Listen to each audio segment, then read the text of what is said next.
తన అందం, అభినయంతో తెలుగింటి ఆడపడుచుగా ప్రేక్షకుల మన్ననలు అందుకున్న నటి రజని 1983 నుండి 1993 వరకు అందాల తారగా గ్లామర్ పాత్రలో నటించడంతో పాటు సెంటిమెంట్ పాత్రలో నటించి తనదైన ముద్ర వేసుకున్నారు.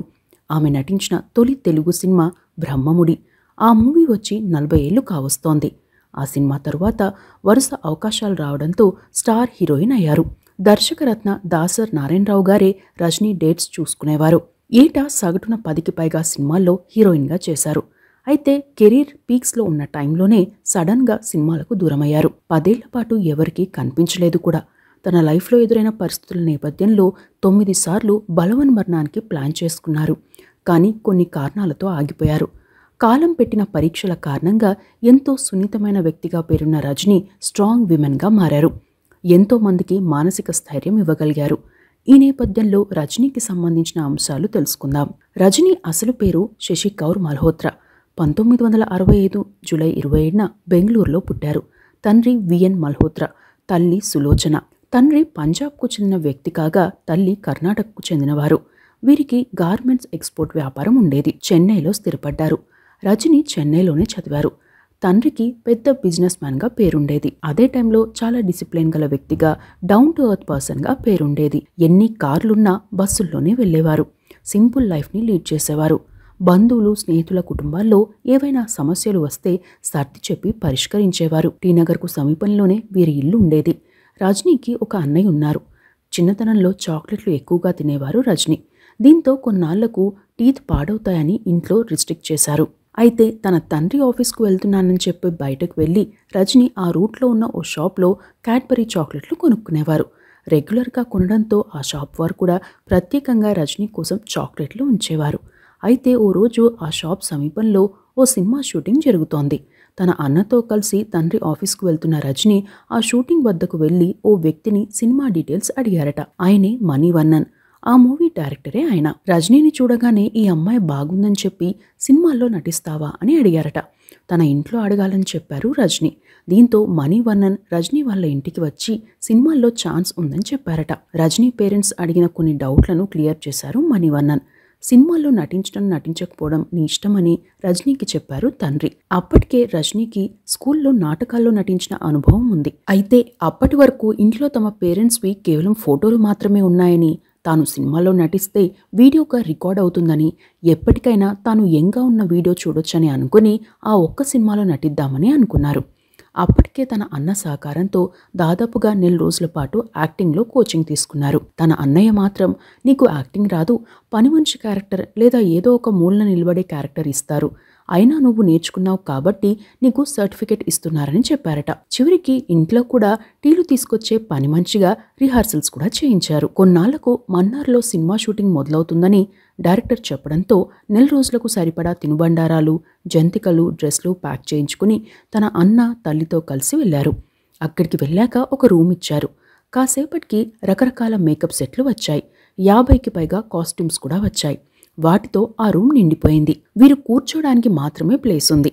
దీంతో రజనీ వాళ్ళ అన్నయ్య, నీకు పని మంచి క్యారెక్టర్ లేదా గుంపులో ఒక క్యారెక్టర్ ఇస్తారు అని చెప్పాను కదా, అందుకే నిన్ను ఓ మూలన ఉండమని చెప్పారు అన్నారట.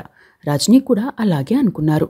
తాను స్కూల్లో నాటకాలు వేసే టైంలో గ్రూప్ అంతా కలిసి ఒకే చోట మేకప్ వేసుకునేవారు. సినిమా కోసం తాను వచ్చానని, తాను ఉన్నది స్టోర్ రూమ్ అని అనుకుని సినిమాలో కూడా అందరికీ ఒకే చోట మేకప్ చేస్తారని, అందరికీ సరిపడా కాస్ట్యూమ్స్ అక్కడ పెట్టారని అనుకున్నారట. ఈలోగా అసిస్టెంట్ డైరెక్టర్ వచ్చి రజనీని, మేడం మీకు మేకప్ వేయాలి, మీరు రెడీ కండి అన్నారట. అయితే ఎవరినో పిలవబోయి తనను పిలుస్తున్నారని అనుకున్నారు రజనీ. మరోసారి ఆయన అలాగే పిలవడంతో మీరు ఒకసారి డైరెక్టర్ని కనుక్కొని రండి అని చెప్పారట. ఆయన వెళ్ళి డైరెక్టర్ మణివన్నన్ని తీసుకొచ్చారు. రజనీతో మణివన్నన్ మాట్లాడుతూ, మీకు వచ్చిన డౌట్ నాకు అర్థమైంది. ఈ సినిమాలో మీరే హీరోయిన్. ఈ విషయం కావాలనే ముందుగా చెప్పలేదు. మీ ఇంటికి వచ్చి మీ కుటుంబంలోని పద్ధతులు చూశాక మీరు హీరోయిన్ అని చెబితే ఖచ్చితంగా ఒప్పుకునేవారు కాదు. అందుకే నేను చెప్పలేదు. లక్కీగా మీరు కూడా అడగలేదు. ఈ సినిమాలో మీరే హీరోయిన్. ఇది లవ్ స్టోరీ. హీరోగా మోహన్ చేస్తున్నారు. మీరు ఆ gold colour dress, long shoe, makeup వేసుకోండి. లావిష్ గర్ల్ పాత్రలో మీరు నటిస్తున్నారు అని చెప్పి వెళ్ళిపోయారు. దీంతో రజనీతో పాటు ఆమె అన్నయ్య, తల్లి కూడా షాక్ తిన్నారు. తొలి రోజు పాటను షూట్ చేశారు.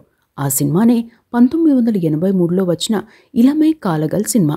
ఆ మూవీ సూపర్ హిట్ కావడంతో పాటు మదురైలో ఏడాది పాటు కంటిన్యూగా ఆడింది. ఆ సినిమాకు 5,000 రెమ్యునరేషన్ అందుకున్నారు. ఆ ఒక్క సినిమాతో తమిళంలో మంచి గుర్తింపు తెచ్చుకున్నారు రజనీ. ఆ టైంలోనే 9వ తరగతి చదువుతున్నారు రజనీ.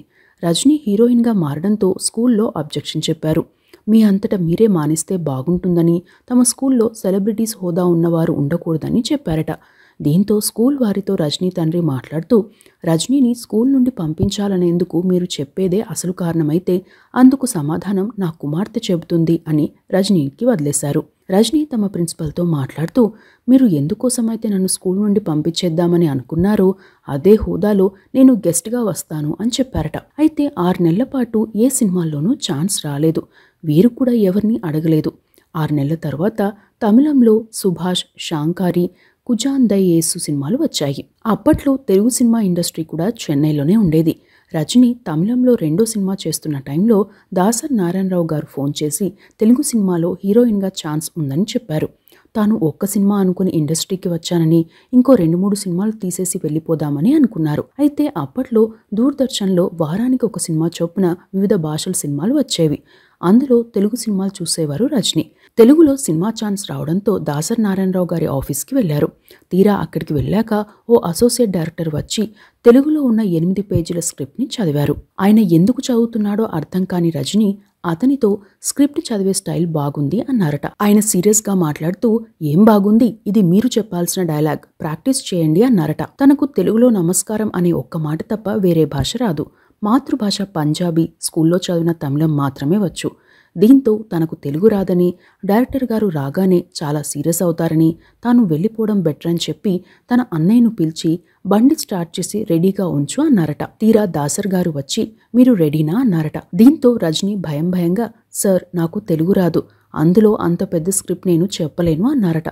అందుకు దాసర్ గారు స్పందించి అసలు నీకు తెలుగు డైలాగ్స్ ఎవరు చెప్పారు అని అడిగి పక్కనే ఉన్న అసోసియేట్ డైరెక్టర్తో హీరోయిన్కి డైలాగ్స్ చెప్పాలని నీకు ఎవరు చెప్పారు, ఆమె కొత్త హీరోయిన్, చాలా నర్వస్ అయింది, ముందు మీరు ఇక్కడి నుండి వెళ్ళి సెట్లో పనిచేయండి అని సదరు అసోసియేట్ డైరెక్టర్తో అన్నారు. ఇక రజనీతో మాట్లాడుతూ నువ్వు ఆ డైలాగ్స్ విన్నావు కదా, అందులో నీకు ఏం అర్థమైందని అడిగారు. తనకు ఆ స్క్రిప్ట్లో ఉన్న మైనారిటీ, మెజారిటీ అనే పదాలు మాత్రమే అర్థమయ్యాయని రజనీ చెప్పారు. దీంతో దాసర్ గారు నీకు తమిళం మాట్లాడడం వచ్చా, వస్తే అదే మాట్లాడు, తమిళం కూడా రాకపోతే 1 నుండి 8 వరకు ఇంగ్లీష్లో చెప్పి మైనారిటీ అను, 1 నుండి 6 వరకు చెప్పి మెజారిటీ అని చెప్పు, మధ్యలో చేతులు అటు ఇటు కదిలించు, మిగతావి నేను చూసుకుంటాను అన్నారట. అప్పుడు తనకు కాన్ఫిడెన్స్ వచ్చిందని, తనకు తెలుగు సినిమాలో భయం లేకుండా నటించేలా ధైర్యం ఇచ్చిన దాసర్ గారిని నేను గురువు అని చెబుతానని ఓ ఇంటర్వ్యూలో చెప్పారు. అలా తెలుగులో బ్రహ్మముడి సినిమాలో నటించారు. త్రినాథ్, జయచిత్ర, తార, శాంతాదేవి తదితరులు నటించిన ఈ సినిమా హిట్ అయింది. రజనీకి మంచి పేరు వచ్చింది. ఆ తర్వాత తెలుగులో వరుసగా 4-5 సినిమాలకు అలానే చేశారు రజనీ. దాసరి గారు సీన్ అయిపోయినా కట్ చెప్పేవారు కాదని, ఒక నటిగా ఎలా నడుచుకోవాలో ఆయన వద్దే నేర్చుకున్నానని చెప్పారు. ఆ తరువాత ఆడపడుచు, భార్యాభర్తల బంధం సినిమాలో నటించారు. ఆ తర్వాత జగపతి ఆర్ట్స్ బ్యానర్పై లంచావతారం సినిమా వచ్చింది. శ్రీవిద్య, దాసర్ నారాయణరావు గారు, రజనీ తదితరులు నటించారు. ఈ సినిమా టైంలో రజనీని సెట్లో చాలా ఆట పట్టించేవారు. తెలుగులో పదాలు సరిగ్గా వచ్చేవి కావు. లంచావతారం బదులుగా బూతు పదం వచ్చేలా చెప్పేవారు. దీంతో యూనిట్లో చాలా మంది నవ్వుతూనే ఉండేవారు. అయితే రజనీ సెట్లో ఎక్కువగా మాట్లాడేవారు కాదు, స్ట్రెయిట్ ఫార్వర్డ్గా ఉండేవారు. సినీ పరిశ్రమలో అప్పటికే 1-2 హీరోయిన్లు డేట్స్ విషయంలో, డబ్బు విషయంలో ఇతరుల చేతిలో మోసపోయిన ఘటనలు ఉన్నాయి. ఇక రజనీకి లాంగ్వేజ్ ప్రాబ్లంతో పాటు రెమ్యునరేషన్ కూడా ఎంత అడగాలో తెలిసేది కాదు. దీంతో కొన్నాళ్ల పాటు స్వయంగా దాసర్ నారాయణరావు గారే రజనీ డేట్స్ని చూసుకునేవారు. రజనీని హీరోయిన్గా పెట్టి సినిమా తీయాలనుకునేవారు దాసరి గారిని కలవాల్సి వచ్చేది. షూటింగ్లో రజనీకి తోడుగా తన అన్న, తల్లి ఉండేవారు. తెలుగులో నందమూరి బాలకృష్ణతో సీతారామ కళ్యాణం, రాజేంద్ర ప్రసాద్తో రెండ్రెల్లారు, ఆహ్నా పెళ్ళంట, నాగార్జునతో మజ్ను ఇలా పలు సినిమాల్లో నటించి మంచి గుర్తింపు తెచ్చుకున్నారు. కౌబాయ్ నంబర్ 1, చిక్కడు దొరకడు, ప్రతిధ్వని, భామా కలాపం, ముద్దు బిడ్డ ఇలా పలు సినిమాలు మంచి గుర్తింపు తెచ్చిపెట్టాయి. మెగాస్టార్ చిరంజీవి మినహా తెలుగులో అందరి హీరోలతో కలిసి నటించారు. రాజేంద్ర ప్రసాద్తో ఎక్కువ సినిమాల్లో నటించారు. అప్పట్లో వీరి కాంబినేషన్కు మంచి క్రేజ్ ఉండేది. అదే సమయంలో రకరకాల వార్తలు కూడా వచ్చాయి. రజనీ ఏకంగా ఓ సినిమా సెట్లో 50 కొబ్బరి బోండాలు తాగారనే వార్త కూడా వచ్చింది. అయితే ఆ అంశంపై ఓ ఇంటర్వ్యూలో రజనీ మాట్లాడుతూ తాను 50 కొబ్బరి బోండాలు తాగితే గిన్నీస్ రికార్డ్ అయ్యేదని చెప్పారు. రాజేంద్ర ప్రసాద్ గురించి మాట్లాడుతూ రాజేంద్ర ప్రసాద్ గారు డబ్బింగ్ ఆర్టిస్ట్ స్థాయి నుండి వచ్చారు. తొలినాళ్లలో ఆయనతో నటించేందుకు చాలా మంది హీరోయిన్లు ముందుకు వచ్చేవారు కాదని విన్నాను.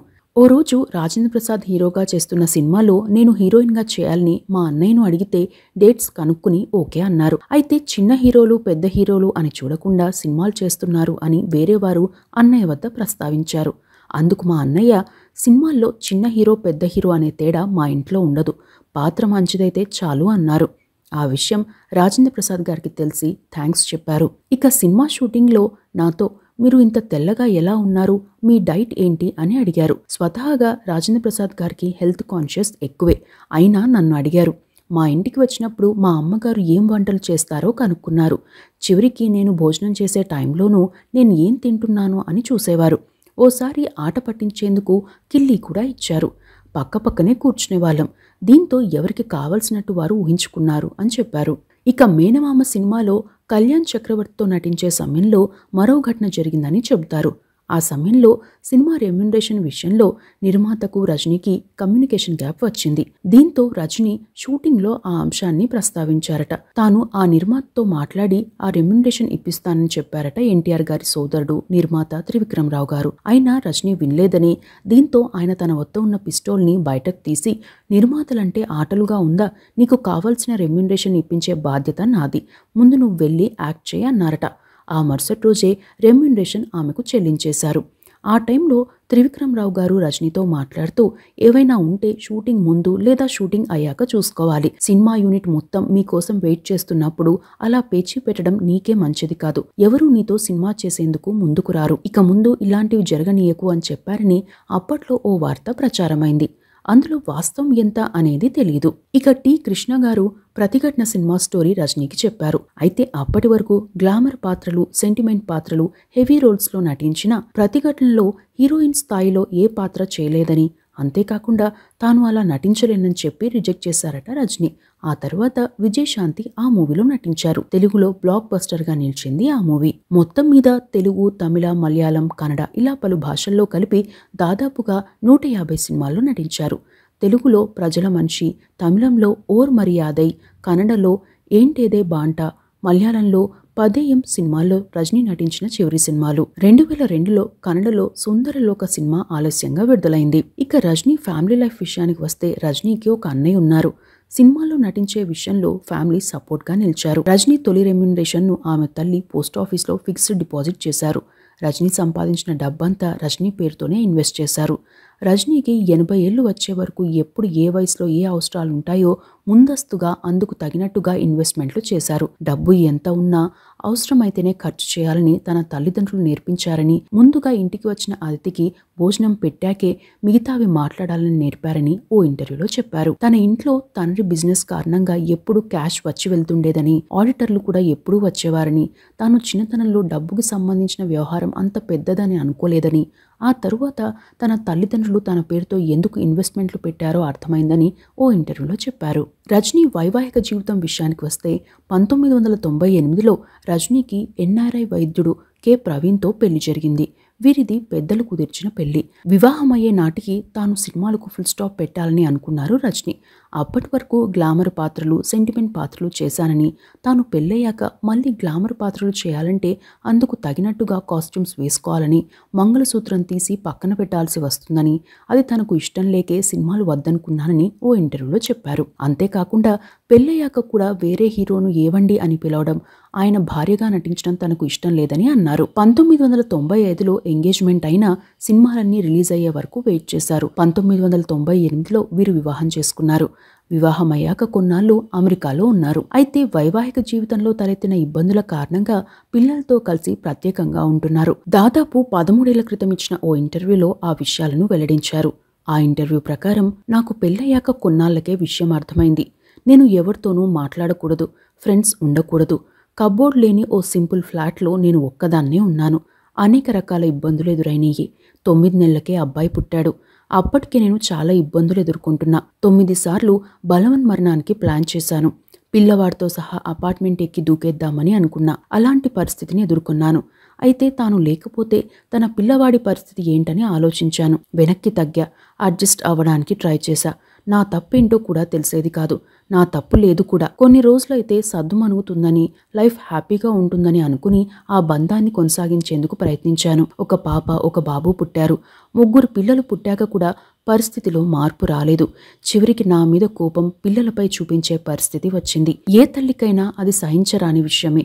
అప్పటికే లిక్విడ్ క్యాష్ ఆస్తులు ఏమయ్యాయో తెలీదు. ఆ విషయంలో ఎవరిని నిందించాను. కానీ వెకేషన్కు వెళ్ళినా యాంత్రికంగా ఉండడమే జీవితం అనుకోను. ఇక అడ్జస్ట్మెంట్లు ఉండవు అని అర్థమైంది. తల్లిదండ్రులు అప్పటికే లేరు. ఆ టైంకి సినిమాలకు దూరమై 10 ఏళ్లు పైగా అయింది. ఎవరితోనూ మాట్లాడేదాన్ని కాదు. ఫ్రెండ్స్ కూడా లేరు. ఎవరికి చెప్పుకోవాలో కూడా అర్థమయ్యేది కాదు. బేగంపేటలో శ్రీలత అనే శారీ డిజైనర్ ఒకసారి పరిచయమైంది. నేను ఆమెను దూరం పెడదాం అనుకున్నా. కానీ ఆమె నన్ను వెంటపడి మరీ మాట్లాడించేది. ఇంటికి కూడా వచ్చేది. ఆమెను నేను కొన్నిసార్లు శని అనుకున్నా. ముఖం మీద తలుపేసినా మేడం మేడం అని నాతో మాట్లాడుతూ ఉండేది. ఓసారి ఆమెతో నా బాధ చెప్పి ఈ లోకం నుండి వెళ్ళిపోదామని డిసైడ్ అయ్యాను. ప్లాన్ కూడా చేసుకున్నా. ఆమెకు ఫోన్ చేశాను. అంతకుముందు ప్రతిసారి ఆమెనే నాకు ఫోన్ చేసి మాట్లాడేది. నేను విసుక్కున్నా వదిలేది కాదు. కానీ నేను ఫోన్ చేసి నా పర్సనల్ లైఫ్ గురించి చెప్పబోతే అవన్నీ ఉంటాయి మేడం. ఎవరికైనా ఆ సమస్యలు కామన్. మీరు పెద్దగా సీరియస్గా తీసుకోవద్దు. నేను వేరే పనిలో ఉన్నాను అని బాయ్ చెప్పింది. అప్పుడు చాలా బాధ అనిపించింది. చివరికి నా సమస్య చెప్పుకునేందుకు ఒక్కరు కూడా లేరు అనిపించింది. అయితే దేవుడు ఏ రూపంలో మనకు హెల్ప్ చేస్తాడో తెలీదు. ఆమె నాతో మాట్లాడిన విధానం చూసి ఏం చేయాలో కూడా అర్థం కాలేదు. 24 గంటలు గడిచాక నేను రియలైజ్ అయ్యాను. అసలు నేను ఏం తప్పు చేశానో తేల్చుకోవాలని డిసైడ్ అయ్యాను. అప్పటి వరకు కార్నర్లో ఉన్న మౌస్గా ఉన్న నేను లైనస్గా మారాను. న్యాయ పోరాటానికి దిగాను. ఆ టైంలో చాలా మంది బంధువులు నన్ను కామెంట్లు చేశారు. ఫిలిం నగర్ వెంకటేశ్వర స్వామి ఆలయం 3వ మెట్టు దగ్గర 3 పిల్లలతో కలిసి అడుక్కునే పరిస్థితి వస్తుందని కూడా కామెంట్ చేశారు. అయినా పట్టించుకోలేదు. నా చేతిలో చిల్లి గవ్వలేదు. పిల్లల భవిష్యత్తు ఏంటో తెలీదు. అయినా మొండి ధైర్యం వచ్చింది. శ్రీలత మోరల్ సపోర్ట్ చేసింది. నా పోరాటం మొదలైంది అని చెప్పారు. అమ్మాయిల తల్లిదండ్రులకు ఓ ఇంటర్వ్యూలో ఓ మాట చెప్పారు. అమ్మాయిల పెళ్లి చేశాక బాధ్యత అయిపోయిందని అనుకోవద్దు. వారికి పెళ్లైన 10 ఏళ్ల తరువాత అండగా ఉండేలా ఆర్థిక వనరులు సమకూర్చడం ముఖ్యం. పెళ్లయ్యాక ఏడాది కాలంలోనే అవతలి వ్యక్తి వ్యక్తిత్వం తెలియకపోవచ్చు. టైం పడుతుంది. 10 ఏళ్ల తరువాత ఆ అమ్మాయికి కొంచెం క్లారిటీ వస్తుంది. అప్పుడే ఆమెకు అసలైన ఆర్థిక అవసరాలు ఉంటాయి అని చెప్పారు. రజనీ పెద్ద కుమారుడు నేషనల్ లెవెల్ స్విమ్మర్ కాగా కుమార్తె ఫ్యాషన్ డిజైనర్. మరో కుమారుడు బీటెక్ చదువుతున్నాడు. హైదరాబాద్లో ఉంటున్నారు. కొన్నాళ్ల క్రితం స్కూల్ వారు తమ కుమార్తెతో పాటు కుమారుణ్ణి కూడా టార్గెట్ చేసి కొట్టారని చెబుతూ స్కూల్పై కేసు కూడా పెట్టారు రజనీ. మరికొన్ని విషయాలకు వస్తే కొన్నాళ్ల క్రితం ఇచ్చిన ఇంటర్వ్యూలో మాట్లాడుతూ అమ్మ క్యారెక్టర్, అక్క క్యారెక్టర్లు మేకప్ వేసుకున్నంత మాత్రాన సెట్ కావని, ఆ అపియరెన్స్ కూడా ఉండాలని అన్నారు. జమున గారు, కాంచన గారు, సావిత్రి గారు లాంటి వారితో కలిసి నటించారు. ఇక వైవాహిక జీవితంలో ఎదురయ్యే ఇబ్బందులు, ముఖ్యంగా హీరోయిన్లకు ఎదురయ్యే పరిస్థితిపై శారద గారు, సుజాత గారు, వాణిశ్రీ గారు లాంటి వారు కొన్ని అనుభవాలను చెప్పారని, తనకు రియల్ లైఫ్లో అవి చాలా ఉపయోగపడ్డాయని అన్నారు. తాను ఖాళీగా ఉంటే బయటకు వెళ్లడం లేదా పార్టీలకు వెళ్లడం అలవాట్లేదని, శారీ స్టిచ్చింగ్ తనకు రిలాక్సేషన్ అని చెప్పారు. దాసర్ గారు రజనీ డేట్స్ చూసిన కారణంగా అందరు నిర్మాతలు ఆయన వద్దకు వెళ్ళలేకపోవడం, దాసర్ గారు కూడా చాలా బిజీగా ఉన్న నేపథ్యంలో కొన్ని సినిమాల్లో ఛాన్స్లు మిస్ అయ్యాయని కూడా అప్పట్లో చర్చ జరిగింది. బ్రహ్మముడి సినిమాలో శశి మల్హోత్రా పేరు రజనీగా మారింది. తన పేరు మార్చారని కూడా రజనీకి తెలీదు. మూవీకి సంబంధించిన ప్రెస్ మీట్లో హీరోయిన్ పేరు రజనీ అని చెప్పి మీడియాకు పరిచయం చేశారు దాసరి గారు. ఆ పేరుతో ఇంకో హీరోయిన్ ఉన్నారేమో అనుకున్న రజనీని పిలుచుకుని వెళ్లి మరీ పరిచయం చేశారట. ఆ పేరు తనకు కూడా నచ్చిందని ఓ ఇంటర్వ్యూలో చెప్పారు రజనీ. ఇక రజనీ నటించిన తమిళ సినిమాల్లో శశికళ అని పేరు ఉంటుంది. హీరోయిన్ ఓరియంటెడ్ సినిమా ఎందుకు చేయలేదు అనే ప్రశ్నకు సమాధానమిస్తూ తనకు ప్రాక్టికాలిటీ, రియాలిటీ వేరని, తాను సెట్ కాననేది తనకు తెలుసునని అన్నారు. ఇవి నటి రజనీకి సంబంధించిన అంశాలు.